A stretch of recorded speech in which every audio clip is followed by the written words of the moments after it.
रोज का वचन। रोज के वचन में आपका स्वागत है। दिन 180।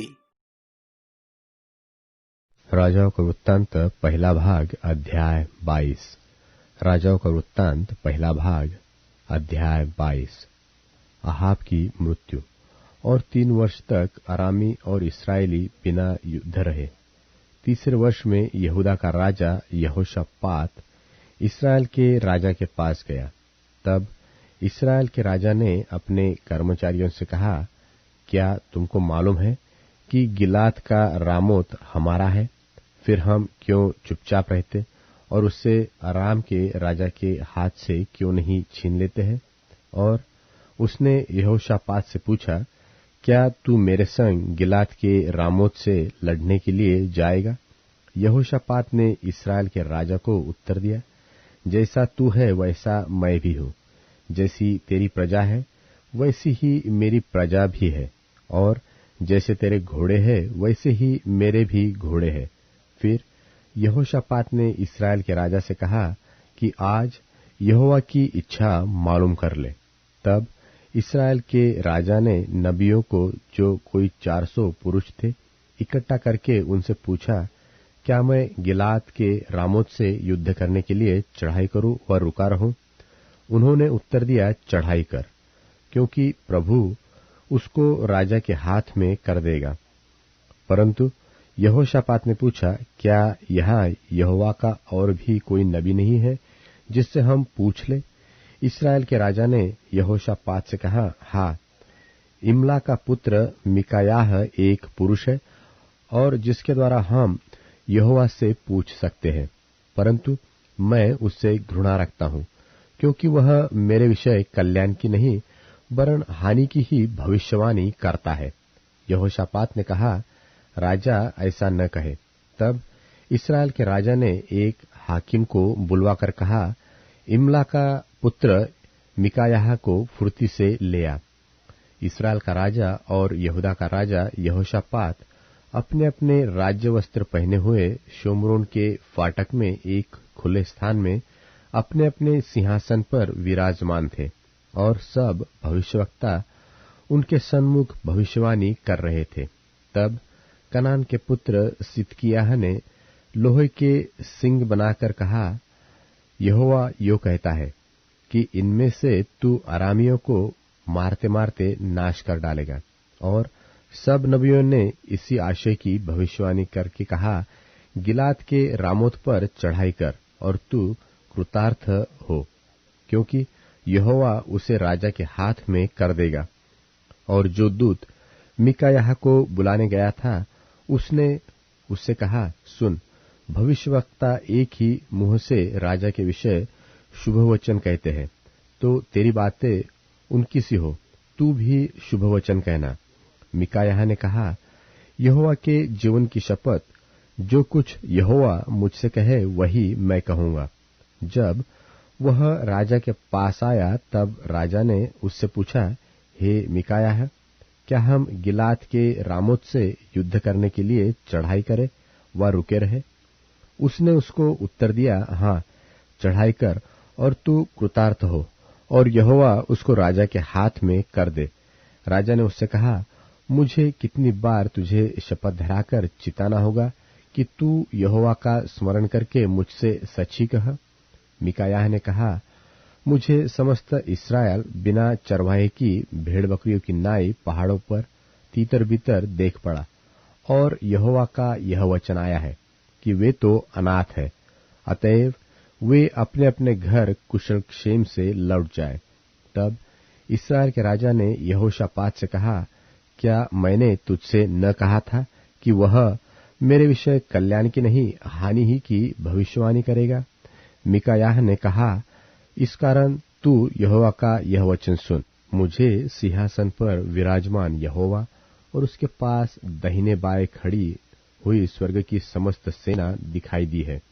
तब यहोवा ने पूछा, अहाब को कौन ऐसा बहकाएगा कि वह गिलाद के रामों पर चढ़ाई करके खेत आए? तब किसी ने कुछ और किसी ने कुछ कहा। निदान एक आत्मा पास आकर यहोवा के सन्मुख खड़ी हुई और कहने लगी, मैं उसको बहकाऊंगी। यहोवा ने पूछा, किस उपाय से? उसने कहा, मैं जाकर उसके सब भविष्यवक्ताओं में बैठकर उनसे झूठ बुलवाऊंगी।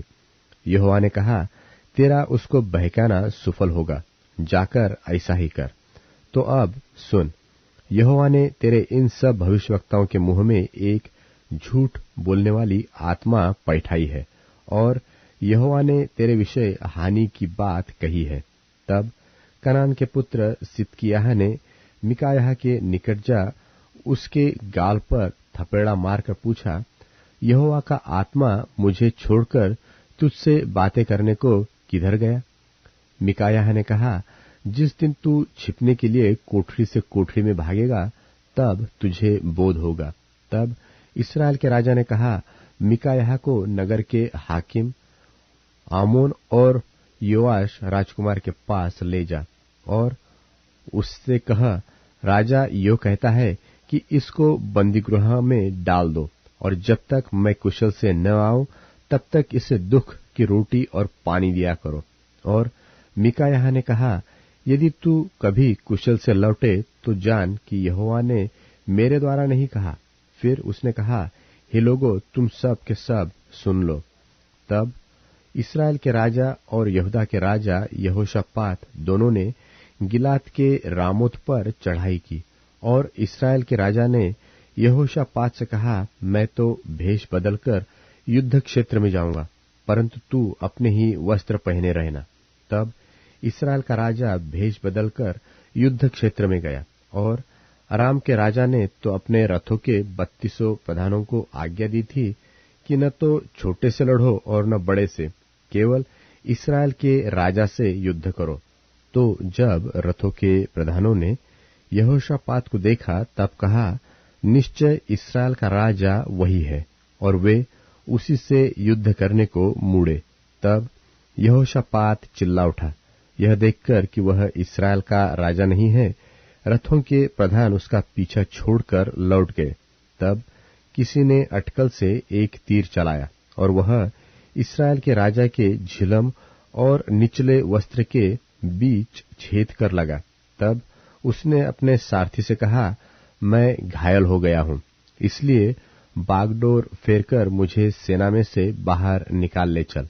और उस दिन युद्ध बढ़ता गया, और राजा अपने रथ में औरों के सहारे अरामियों के सन्मुख खड़ा रहा, और सांझ को मर गया, और उसके घाव का लोहू बहकर रथ के पौदान में भर गया। सूर्य डूबते हुए सेना में यह पुकार हुई कि हर एक अपने अपने नगर और अपने अपने देश लौट जाए। जब राजा मर गया, तब शोम्रोन को पहुंचाया गया, और शोम्रोन में उसे मिट्टी दी गई। और यहोवा के वचन के अनुसार जब उसका रथ शोम्रोन के पोखरे में धोया गया, तब कुत्तों ने उसका लोहू चाट लिया, और वेश्याएं यही स्नान करती थी।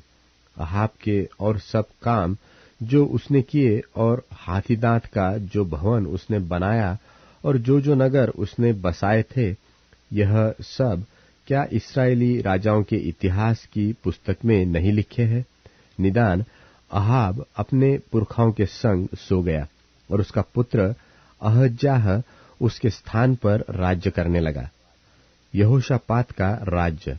इस्राएल के राजा अहाब के 4थे वर्ष में आसा का पुत्र यहोशापात यहूदा पर राज्य करने लगा। जब यहोशापात राज्य करने लगा, तब वह 35 वर्ष का था, और 25 वर्ष तक यरूशलेम में राज्य करता रहा। और उसकी माता का नाम अजूबा था, जो शिल्ही की बेटी थी, और उसकी चाल सब प्रकार से उसके पिता आसा की थी, अर्थात जो यहोवा की दृष्टि में ठीक है वही वह करता रहा, और उससे कुछ न मुड़ा। तो भी ऊंचे स्थान ढाए न गए। प्रजा के लोग ऊंचे स्थानों पर उस समय भी बलि किया करते थे, और धूप भी जलाया करते थे। यहोशापात ने इस्राएल के राजा से मेल किया, और यहोशापात के काम और जो वीरता उसने दिखाई, और उसने जो लड़ाइयां की, यह सब क्या यहूदा के राजाओं के इतिहास की पुस्तक में नहीं लिखा है? पुरुषगामियों में से जो उसके पिता आसा के दिनों में रह गए थे, उनको उसने देश में से नाश किया। उस समय एदोम में कोई राजा न था, एक नायब राजकाज का काम करता था। फिर यहोशापात ने तरशीश के जहाज सोना लाने के लिए ओपीर जाने को बनवा लिए, परंतु एशोन गेबेर में टूट गए, इसलिए वहां न जा सके। तब अहाब के पुत्र अहज्या ने यहोशापात से कहा, मेरे जहाजियों को अपने जहाजियों के संग जहाजों में जाने दे। परंतु यहोशापात ने इनकार किया। निदान यहोशापात अपने पुरखाओं के संग सो गया, और उसको उसके पुरखाओं के साथ उसके मूल पुरुष दाऊद के नगर में मिट्टी दी गई, और उसका पुत्र यहोराम उसके स्थान पर राज्य करने लगा। अहज्याह का राज्य। यहूदा के राजा यहोशापात के 17वें वर्ष में अहाब का पुत्र अहज्याह शोमरोन में इस्राएल पर राज्य करने लगा, और 2 वर्ष तक इस्राएल पर राज्य करता रहा। और उसने वह किया जो यहोवा की दृष्टि में बुरा था, और उसकी चाल उसके माता पिता और नबात के पुत्र यारोबाम की सी थी, जिसने इस्राएल से पाप करवाया था। जैसे उसका पिता बाल की उपासना करके और उसे दंडवत करने से इस्राएल के परमेश्वर यहोवा को क्रोधित करता रहा, वैसे ही अहज्या भी करता रहा।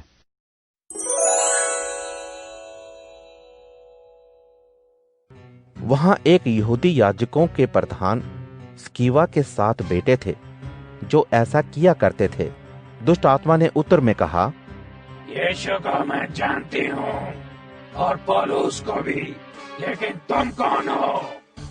जिस व्यक्ति में दुष्ट आत्मा थी वह उन पर लपका और उसने अपना जोर दिखा डाला, इसलिए वे उस घर में से नंगे और घायल हालत में भाग निकले।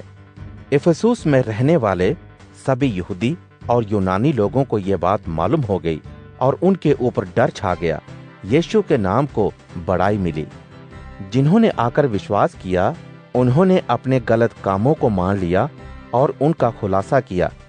बहुत से उन लोगों ने जो जादू किया करते थे अपनी किताबें लाकर सबके सामने जला डाली।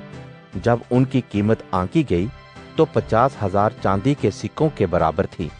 इस तरह से प्रभु का वचन बड़ी सामर्थ से बढ़ता गया और प्रबल होता गया। इन सभी बातों के बाद पौलुस ने आत्मा में मकदूनिया और अखाया से होकर यरूशलेम जाने की ठान ली। उसने कहा, वहां जाने के बाद मुझे रोम जाना चाहिए।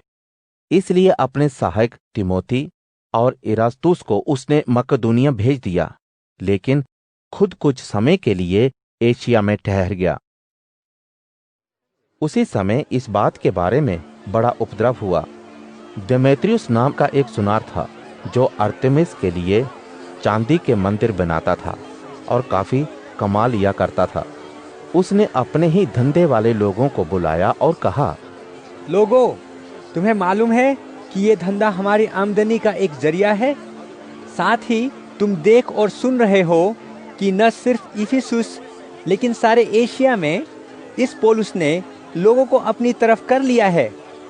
उसने उन्हें कायल कर दिया है कि जिन ईश्वरों को हाथ से बनाया गया है वे ईश्वर हैं ही नहीं।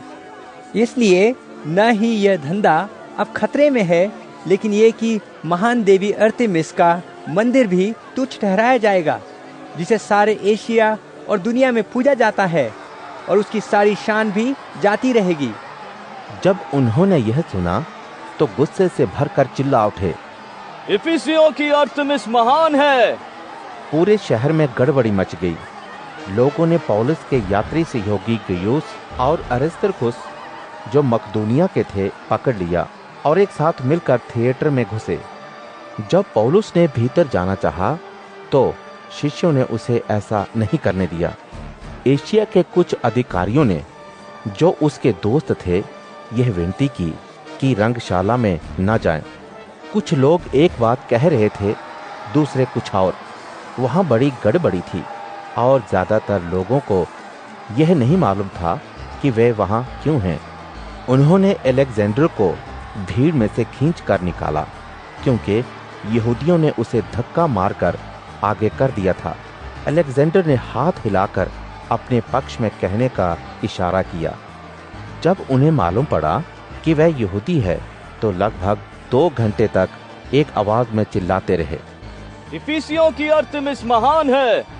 तब शहर के मंत्री ने लोगों को खामोश करने के बाद कहा, इफिसुस के लोगों, ऐसा कौन है जो ये नहीं जानता कि इफिसियों का शहर महान देवी अर्थमिस और उनकी मूर्ति का उपासक है, जो आसमान से उतरी थीं। ये देखते हुए कि इन बातों का इनकार नहीं किया जा सकता, तुम्हें खामोश रहना चाहिए और जोश में कुछ नहीं करना चाहिए, क्योंकि तुम इन लोगों को लाए हो जो ना तो मंदिर के लुटेरे हैं और ना ही तुम्हारी देवी को बुरा कहते हैं। इसलिए अगर देमेत्रियुस और दूसरे मूर्तिकारों को कुछ शिकायत है, तो अदालत और हाकिम के दरवाजे खुले हुए हैं। वहां पर उनके खिलाफ आरोप साबित किया जा सकते हैं। लेकिन यदि इसके अलावा कोई और विषय है, तो कानूनी सभा में उसका फैसला किया जा सकता है। आज के उपद्रव के बारे में जवाब देने का खतरा खड़ा हो सकता है, लेकिन इसका जवाब हम देंगे भी क्या? ये सब कहने के बाद उसने सभा को बर्खास्त किया।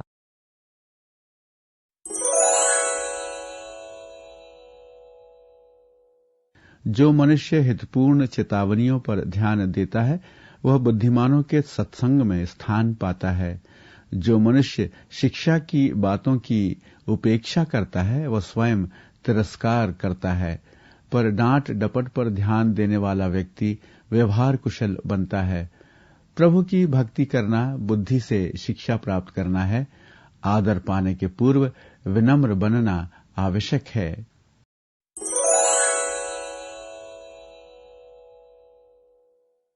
अध्याय 16। मनुष्य मन में योजनाएं बनाता है, परंतु उसको सफल करना यह प्रभु की इच्छा पर निर्भर है। मनुष्य अपनी दृष्टि में अपने प्रत्येक आचरण को शुद्ध मानता है, किंतु प्रभु उसकी आत्मा को तौलता है। अपना कार्य प्रभु को सौंप दो, तो तुम्हारी योजनाएं अवश्य सफल होंगी।